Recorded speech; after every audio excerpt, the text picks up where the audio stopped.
Comment ne plus jamais succomber à la tentation et à tout ce qui nous fait sombrer dans cette société de surstimulation grâce au minimalisme. Autrement dit, comment se libérer des tentations par le minimalisme. Alors clairement, comment résister aux tentations dans un monde de surstimulation constante? Eh bien, imaginez-vous face à une tablette de chocolat. Alors même que vous essayez d'y résister, clairement, si la tablette de chocolat reste devant vos yeux, ça va être difficile, pas vrai? Et si je vous disais justement que la solution résidait dans une approche radicalement différente de ce que la majorité des gens font au quotidien, c'est-à-dire garder sous les yeux des choses qui les tentent et qui les freinent, qui les rebutent et qui les stimulent. Bon, eh bien la réponse elle est là. Le minimalisme, c'est comprendre les mécanismes des tentations. Les tentations, clairement, ce ne sont pas de simples caprices. Ce sont des signaux profonds, des manifestations de manque intérieur non résolu. Pensez justement à la dernière fois où vous avez craqué. Était-ce vraiment bien? Ou cherchiez-vous du réconfort, de la satisfaction ou un échappatoire?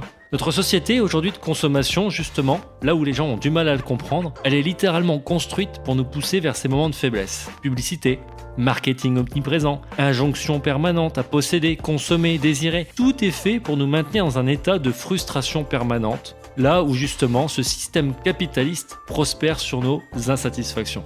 L'idée de comment se libérer de la tentation par le minimalisme, eh bien, c'est ça. Le minimalisme comme libération. Le minimalisme, ce n'est pas une privation. Ça, je n'arrête pas de le dire dans chacun de mes contenus. C'est une libération. En bref, devenir minimaliste, c'est choisir consciemment de se désencombrer physiquement et mentalement. Quand vous réduisez les stimuli autour de vous, eh bien, vous réduisez clairement ces mécanismes et ces tentations. Et concrètement, qu'est-ce que ça signifie? Ça signifie qu'aujourd'hui, les gens qui n'adoptent pas le minimalisme comme réponse à leurs problèmes de vie, peu importe leurs nombreux problèmes de vie, parce que le minimalisme, comme je le répète, peut régler tous les problèmes de la vie en une simple action, changer sa façon et sa philosophie de vivre, eh bien le minimalisme c'est en gros ne pas acheter de chocolat quand on doit résister au chocolat. Alors qu'une personne classique qui doit résister au chocolat, qu'est-ce qu'elle va faire? Elle va avoir le chocolat dans son placard sous les yeux et elle va continuer à en acheter inconsciemment alors qu'elle doit se limiter. Moi, titre personnel, quand je dois arrêter de manger du fromage, je n'arrive absolument pas à me contenter de mon petit bout de fromage, surtout un super roquefort ou un bon chèvre, lorsque j'en ai dans le frigo. Si j'ai pas tout mangé, j'arrive pas à résister. Donc qu'est-ce que je fais? Eh bien grâce au minimalisme, je n'en achète pas. Je me dis non, pas cette fois-ci. Cette fois-ci, j'achète pas de fromage et je n'achète pas de bière et je n'achète pas de boissons sucrées et je n'achète pas de gâteaux et je n'achète pas de bonbons parce que j'ai pas besoin de tout ça. À la place, je mange des fruits et des légumes, donc je ne suis pas tenté. Et dans cet exemple de ma propre vie personnelle, le minimalisme, c'est désencombrer votre espace de vie. Limiter toutes ces sources de distraction, qu'elles soient numériques, alimentaires, sociales, etc., qui vous poussent en fait à tomber dans le vice. C'est vous créer un environnement qui favorise la clarté mentale. Vous avez besoin d'améliorer justement votre alimentation, videz-moi vos placards et commençons à faire un grand tri. Donnez autour de vous cette nourriture qui n'est pas bonne pour vous. Donnez-la ou vendez-la. Éliminez tous ces vêtements superflus qui entassent votre armoire et qui prennent la poussière, qui vous font perdre de l'argent et qui vous polluent mentalement tous les matins. Mais qu'est-ce que je vais mettre? C'est apprendre à distinguer les vrais besoins des désirs superficiels. C'est ça le minimalisme. Et c'est ça la réponse à comment gérer les tentations. En bref, le minimalisme, c'est transformer sa perception.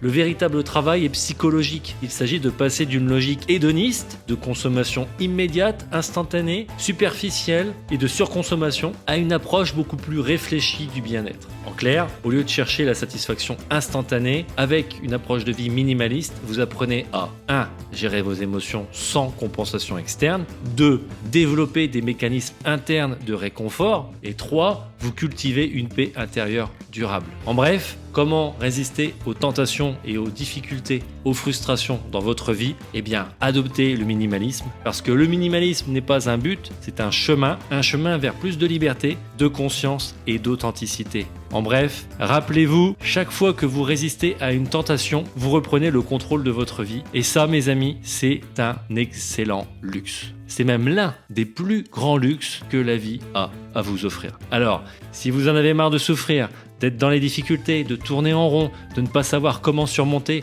vos tentations, vos peurs, vos obstacles, vos craintes et toutes ces choses qui vous paralysent, eh bien, devenez minimaliste. Et pour ça, vous pouvez d'ailleurs suivre l'une de nos formations sur notre Académie d'Europe en ligne sur training.remilede.eu et vous apprendrez toutes ces choses qu'on ne vous dit pas. Et si vous avez besoin de mettre en pratique le pratico-concret qu'on apporte à chacun de nos contenus, eh bien, vous pouvez toujours suivre l'un de nos coachings avec l'un de nos experts bien-être. Sur ce, je vous dis à très vite.